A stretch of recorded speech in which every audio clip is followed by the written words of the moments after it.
41 years old, 8 months a widow, with $6 sewn into the hem of her only good dress and a gray mule named Ruth, Marta Vance was put out of her own farmhouse the morning after her husband's will was read. The only thing his brother let her keep was the root hole, an earth and sod cellar dug into the north hillside that the whole town of Coldwater called a grave with a door. It was valued at nothing on the assessor's book. Dirt over dirt, folks said.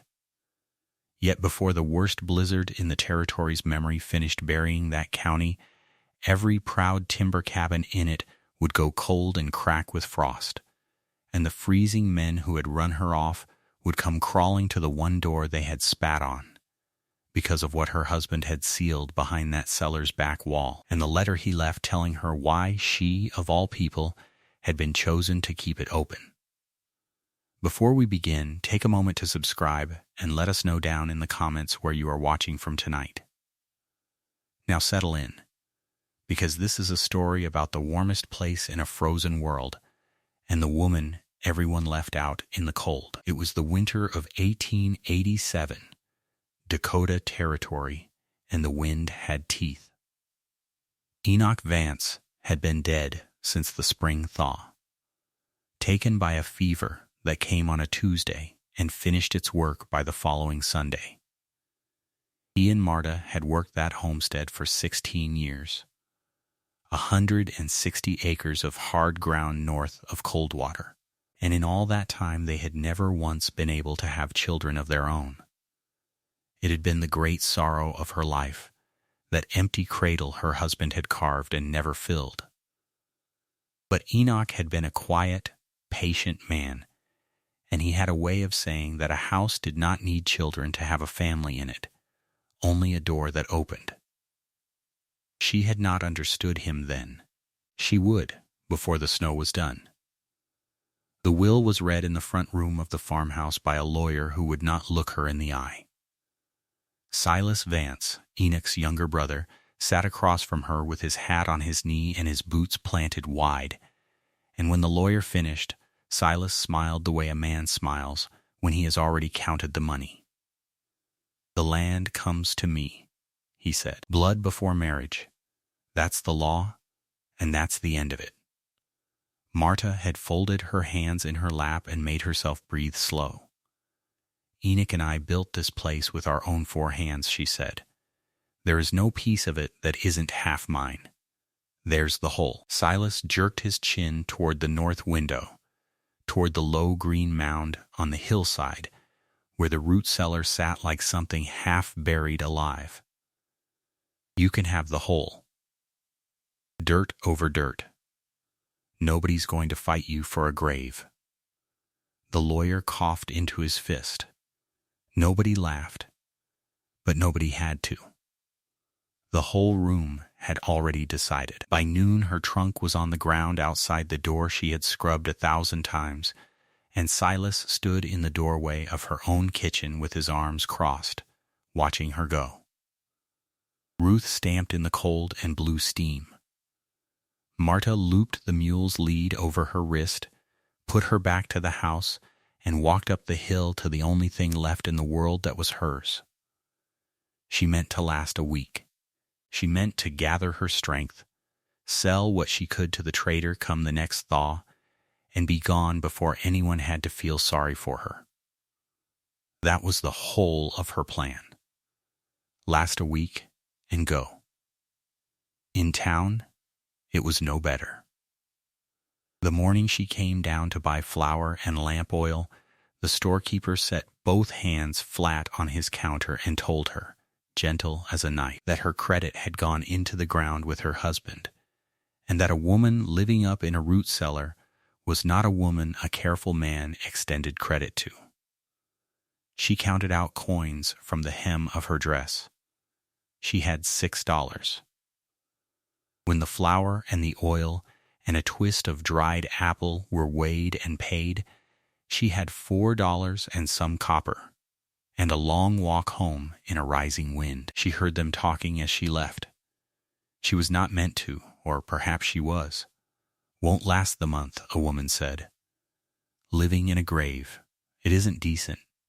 Silas says she'll be gone by Christmas. Silas would know.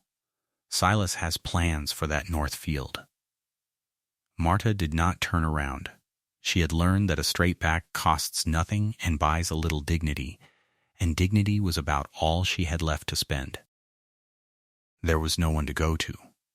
Her own people were long dead and 1,000 miles east, and the friends she had made in 16 years on that homestead had all, she saw now, been Enoch's friends first. Men who tipped their hats to her husband and had no notion what to do with his widow. The preacher's wife brought her a loaf and a look of pity so thick it was worse than the hunger. Silas had already been out to walk her fields with a man from the land office, the two of them pacing off her husband's furrows in the cold and pointing, planning a fence she would never see finished. She was, in every way that a person can be in that country, alone. And that was the plain fact that turned a buried hole from an insult into the only door left open to her. Because when a body has nowhere at all to go, even a grave with a stove in it starts to look like a place to stand. That first night in the cellar was the low point, and she would tell you so herself if you asked her. The dugout was smaller than it had looked from the yard and darker. She had to bend her head coming through the plank door. The walls were earth-faced with sod, cold to the touch, laced overhead with the pale hairs of roots that had come questing down through the ceiling looking for water. There was one rusted iron stove, a stack of wood far too neat, a plank bunk, a shelf, and a smell of turned soil that was not unpleasant, but was, undeniably, the smell of underground. She sat on the edge of the bunk with her one lamp burning and let herself feel the whole weight of it. This was the sum of her life: a hole in a hill, and a mule, and $4. She very nearly wept. She did not, but it was a near thing. What stopped her was small and strange, and it was the first thread of the whole tangle. Though nothing in her knew it yet, as she reached to hang her shawl, she found a lantern hook screwed into the doorframe, not down at hand height where a body would naturally put one, but up high, near the top of the frame, angled outward toward the door and the dark hillside beyond, as if whoever set it there had wanted a light to be seen from far off rather than to see by. She stood looking at it a long moment. Then she thought of a thing she had never once thought to ask about while her husband lived. Every dusk, for as long as she could remember, Enoch had walked up to the hole. Rain, shine, snow, it made no difference. He would take his coat and a lantern and be gone a half hour, an hour, and come back and say nothing about it. And she had never asked, no more than you notice the ticking of a clock in your own house. She had thought he was checking his stores. 16 years of dusks, and she had never once climbed the hill to see. "What were you doing up here, Enoch?" she said aloud, to the cold walls and the roots. The stove ticked. Nothing answered. But something in her, some old sense a wife carries, told her the hole was not through with her yet. She lit the stove and lay down in her clothes and slept, and in the morning she was still alive, which was more than the town had bet on. The second day she banked snow against the walls. She did it out of restlessness more than cleverness. A hard little storm had blown through in the night and left the hillside white, and she had nothing to do, and a body that could not sit still with grief, so she took the flat spade from beside the door and packed wet snow up against the sod, wall to wall, thick as she could make it, just as she had seen old Enoch do, without ever asking why. It was cold, miserable work. Her fingers went to wood, but when she came back inside and shut the plank door and stood dripping by the little stove, she noticed a thing that made her stop and hold still and pay attention. It was warm, not merely less cold. Warm, the single small stove had turned that buried room snug as a hen under a hand, and the banked snow and the earth were holding the heat as no plank wall she had ever lived behind could hold it. She put her palm flat to the sod, warm on the inside, and she knew somehow that it would be frozen solid an inch out from her hand. Earth over snow over sod. The town called it a grave. The town, she thought, did not know the first thing about staying alive. That was the day the hole stopped being a punishment and started being a puzzle. Because now she was looking, and a person who is truly looking finds things. The woodpile was the first. She had thought it neat. Now she counted it, and it was more than neat. It was enormous. Far more split wood than one small stove could burn in one winter. Stacked and dried and covered. Years of somebody's evenings gone into the swing of an axe. She had not cut it. Enoch had not mentioned it. Who splits 3 winters of wood for a hole in a hill? The second thing was the board. Low on the back wall, where the sod gave way to bare planking, one board sat proud of the others by a hair, and when she pressed it, it gave, and when she worked her fingers behind it, it lifted clean away on a wooden peg she had not seen. Behind it was a shelf cut back into the hillside, and on the shelf, in the light of her lifted lamp, were jars, rows of them, sealed jars of beans and squash and beef, put down in fat, crocks of lard, a small cask of flour kept dry, twists of tallow candles, and lamp oil. Not one tin of lamp oil, but a case of it, more oil than a lone woman could burn in 3 years of long nights. She sat back on her heels with the lamp trembling a little in her hand. "This isn't for one person," she said to the empty dark. This was never for one person. And she already knew, in that wordless place beneath thought where a body knows things before the mind can say them, that this wasn't the end of what the hillside had to tell her. "I want you to stay with me here, because the next thing Marta Vance found is the moment the whole story turns from a widow surviving a hole to a woman learning who her husband truly was. If you are enjoying this, take 1 second to subscribe so the story can find the next person who needs to hear it." The next thing she found was the tally. It was carved into the underside of the heavy roof beam, up in the shadow where the lamp did not naturally reach, and she only saw it because she was lying on the bunk one night looking up at the roots and let the light fall wrong. Marks. Rows and rows of little cut marks, 5 and a slash for the 6th, as a man counts things he doesn't want to lose track of. She counted them, and then she counted them again because the number seemed too large, something over 300, and they weren't days. She knew Enoch's hand, and beside the tally, small, he had cut a word. Souls, not days. Souls. She lay a long time looking at that word in the wavering light, and the cold walls held the heat around her, and outside the wind was starting up again in the dark, and Marta Vance felt the whole shape of a secret pressing against her without yet showing its face.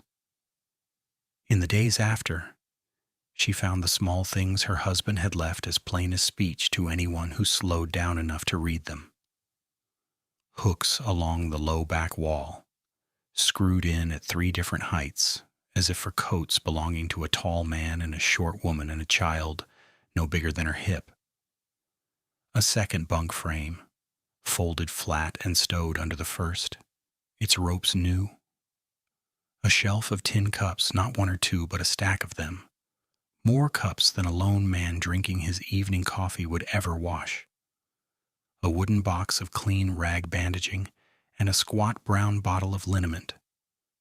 A child's mitten, gray and small, tucked into a chink in the sod where a small, cold hand might have lost it and never gone back. She held that mitten a long time. She had grieved 16 years for a child, and here was a whole shelf of a stranger's children her husband had warmed and fed and sent back out into the light of a survivable morning, and had never once thought to mention, because a thing you do quiet stays clean. Every object asked the same question and answered none of it. Warm for whom? Stocked for whom? Kept all these years? Against exactly what? The cellar kept telling her things she did not yet have the words to hold, and she went on, banking snow and feeding the stove and waiting for something she had no name for, and telling herself she would be gone by the thaw. She would not have the face of it until the storm. The great blizzard came on the 11th of December, and it came the way judgment comes, without asking. The morning had been still and yellow, a bruised, waiting stillness that the old-timers in that country had learned to fear more than any wind. Ruth would not settle in her little lean-to. By afternoon, the sky in the northwest had gone the color of a dead fire, and the first snow came not falling but flying, sideways, fine as flour and hard as sand, and the temperature dropped so fast that the wet spots on the hillside crackled into ice while Marta watched. She got Ruth in close against the sod wall under a lean till she banked with snow until it was near solid, and she carried in wood, and she barred the plank door, and then there was nothing to do but listen to the world end. It blew for 3 days, -40, and then colder, so cold that the nails in a wall would snap. The wind did not gust, it simply leaned, a solid weight of freezing air pushing at the whole county at once, hour after hour, night into day into night with no seam between them, the light outside never more than a gray smear. Snow drove through cracks in a good tight house like water through a sieve, and out there in it, hidden from her behind the roaring white, the proud timber cabins of Coldwater were losing the fight. She learned it all later, pieced from the ones who lived, how the fine plank walls, so straight and so admired, gave up their heat to that wind as fast as a stove could make it, so that a family might feed a fire all night and still watch the water bucket skin over, with ice 3 feet away. How the joints opened, how the frost came in and stood in the corners like a guest, how, in more than one house that everyone in the county had thought snug, the cold simply won. But Marta did not know that yet. Marta only knew that in her buried hole, walled in earth and banked in snow, the single small stove kept the little room warm as summer, and the sod over her head did not so much as weep a drop, and she sat through the roar of it wrapped in her shawl, feeding the stove, and was not once, in 3 days, truly cold. She thought, more than once, of the case of lamp oil, of 3 winters' wood for one stove, of the word cut into the beam. Souls, and on the second night, moved by something she could not have explained, she took the lamp down and set it on the high hook by the door. The strange high hook angled out at the dark, and she trimmed the wick up bright and let it burn there, a light aimed out into the blind white for no one, or so she told herself. She did not yet know she had just done the exact thing her husband had done every dusk for 16 years. They came on the 3rd night. She heard the pounding over the wind before she understood it was pounding. A fist on the plank door, weak and then frantic, and a voice cracked to nothing screaming words the wind tore apart. Marta threw off her shawl and pulled the bar and hauled the door in against the drift, and the storm came through it like a living thing, and out of the white fell a man, face gray, beard sheeted with ice, and behind him 2 smaller shapes he was dragging by the collars. It was Silas Vance, who had put her out of her own house. His fine timber home, he would say later, when he could speak, had split down a corner post with a crack like a gunshot at midnight, and the fire could not keep ahead of the cold. And his wife had gone to her sister's before the roads closed, and it was only him and his two youngest, a boy and a girl. And he had done the one thing left to a freezing man in that country. He had run for the hole, the grave with a door, because it was the closest thing, and because, God help him, he had seen a light burning on the hillside where there should have been only dark. Marta got them in and barred the door behind them. For one moment she stood over the man who had ruined her, and every cold and bitter thing she had a right to feel rose up in her like a tide. He was on her floor. His children were blue at the lips. She could see in his gray face that he was waiting for her to throw them back into the storm, and that some hard corner of him would not have blamed her. "You're on my floor, Silas," she said. "Marta," his voice broke. "The little ones, get them by the stove." She was already moving, pulling the jars out from behind the board, dragging the good wool blankets from the bunk. "Get them out of those wet things. There's warm to be had here. There always was." She fed them. She thawed them. She stripped the boy and girl of their frozen coats and rubbed the blood back into their small blue hands and wrapped them in the good wool and set them close to the stove that never faltered. And she warmed a stone in the ashes and rolled it in a rag and tucked it against the girl's feet. She made a broth from the sealed beef in the jars, thin at first so their bellies could take it, and she spooned it into them a mouthful at a time. And slowly, slowly, the gray went out of their cheeks, and the color came back into two small faces. The boy stopped shaking. The girl, half asleep against the warm sod wall, said in a small voice that it smelled like Christmas in here, and Marta had to turn away and busy herself with the pot. Silas Vance sat on the floor of the grave he had named and put his frozen hands over his face and wept the hard, silent, shoulder-shaking weeping of a proud man who has run clean out of pride. And the wind screamed at a door it could not open. But they were not the last. The knock came again near dawn, and again near noon of the fourth day when the storm's back finally broke, and again after, because a light had been burning on that hillside for 3 nights running, and word of it in a frozen and dying town travels as water finds a crack. They came staggering out of the white toward the one place where the snow on a rooftop steamed instead of stood. A young couple with a nursing baby, half frozen, the husband's feet already gone the bad waxy color. 2 brothers who had lost their team and walked 4 miles by feel. An old man from the edge of town whose stovepipe had fallen in the night carried the last 100 yards by the 2 brothers who had found him crawling. The storekeeper who would not extend her credit, and his wife, the same wife who had called the place a grave and said it wasn't decent. They came, and the buried hole took them all in, wall to wall, warm as a held breath, and Marta Vance moved among them with broth and blankets and lamp oil that did not run out, and behind her on the beam, unread by any of them, a man's careful hand had counted 300 souls and 1 small word. She did not turn a single one away.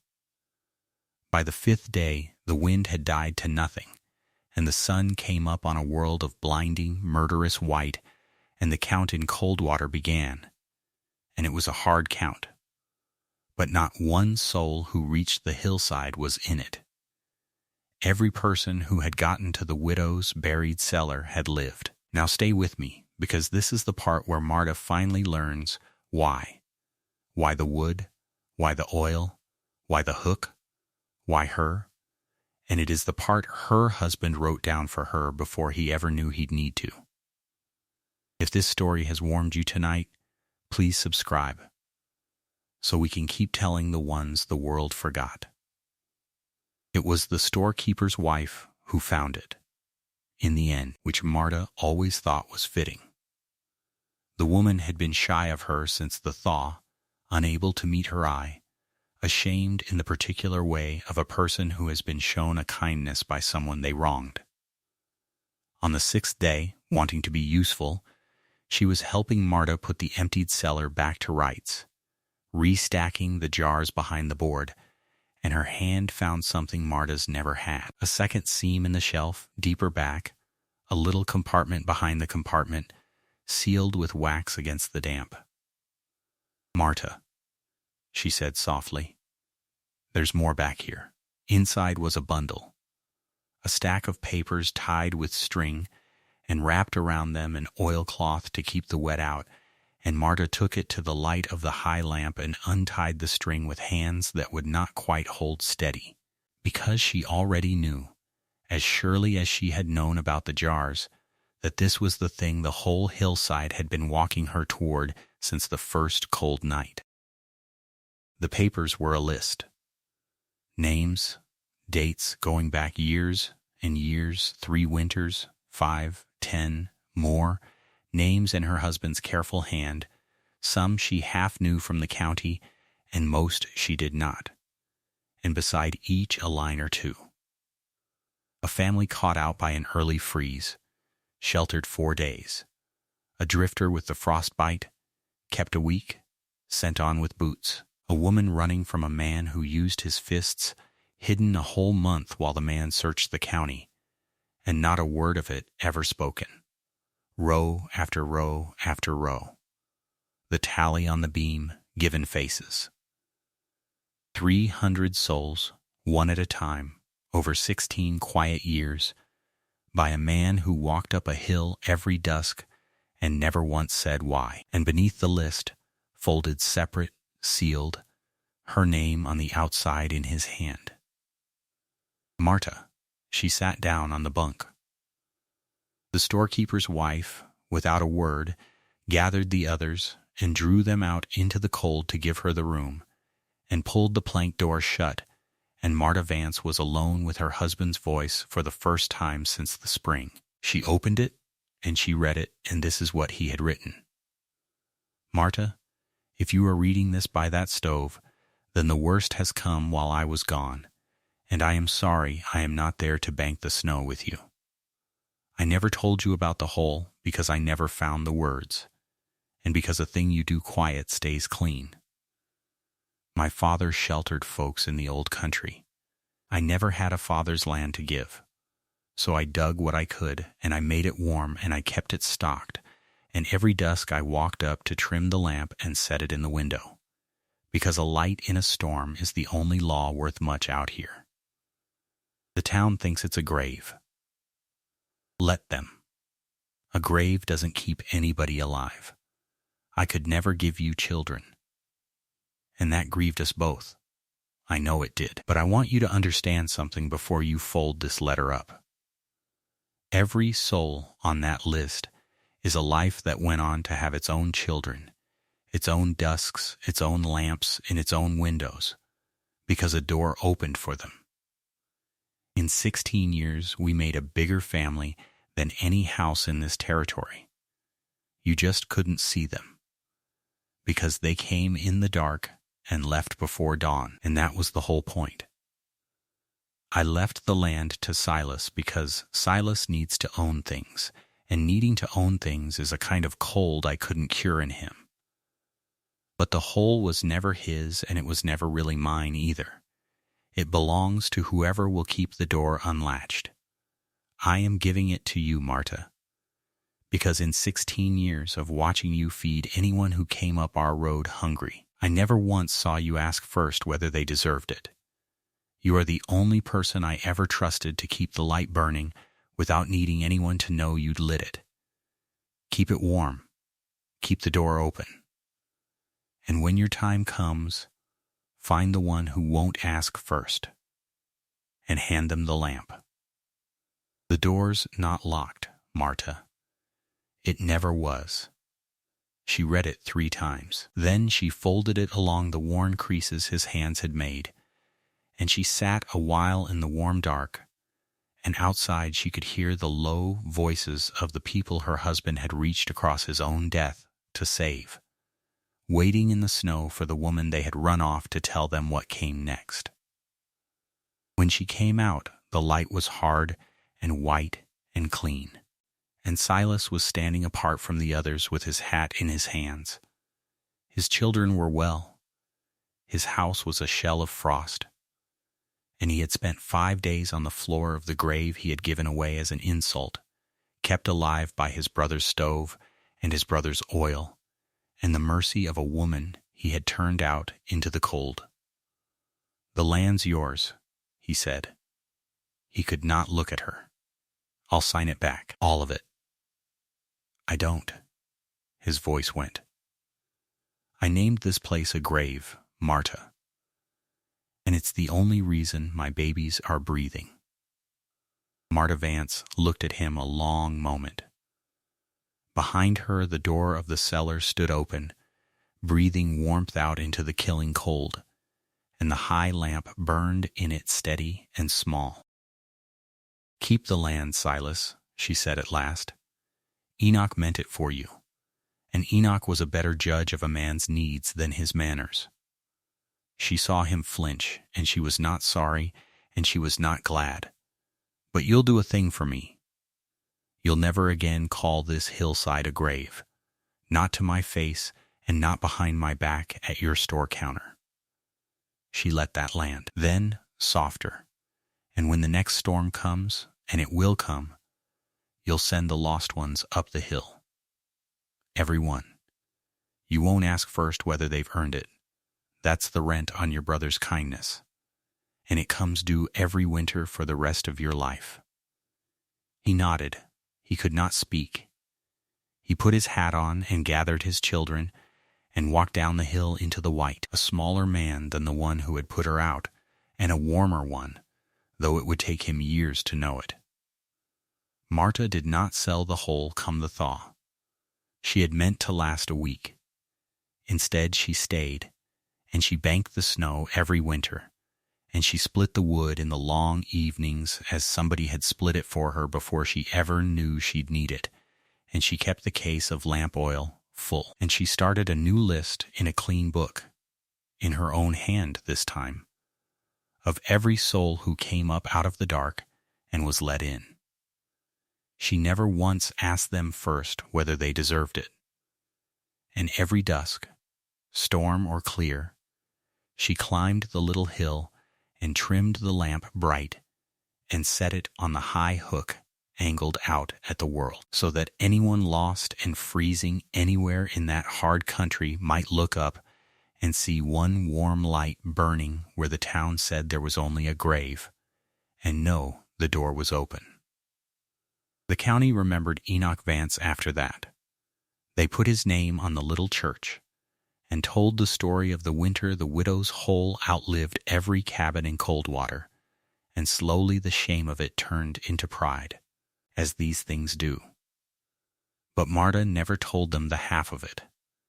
She never told them about the list of 300, or the letter, or the word cut small into the beam. Some things you do quiet, so they stay clean. Her husband had taught her that.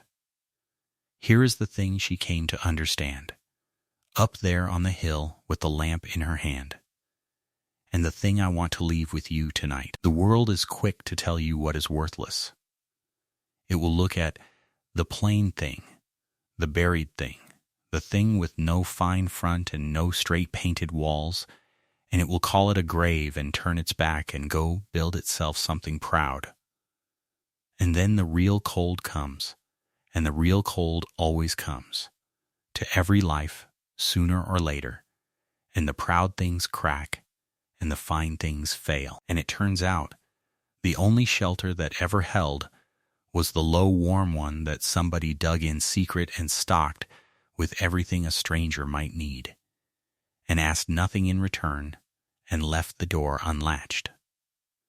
You will not always be the one who needs the door.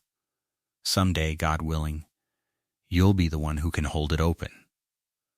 So if there is a light you have been meaning to put in a window for somebody, some kindness kept back because you weren't sure they'd earned it, some warmth you've been banking against a rainy day of your own, I hope you'll do what Enoch did. Trim it up bright. Set it where the lost can see it. And leave the door unlatched. Because the most worthless-looking shelter in the whole territory turned out to be the only true home in it, and the warmth a person keeps for strangers is the one thing about them that outlives the cold. If you have made it this far into Marta's story, then you are exactly the kind of person Enoch was writing that letter to. And I am glad you are here tonight.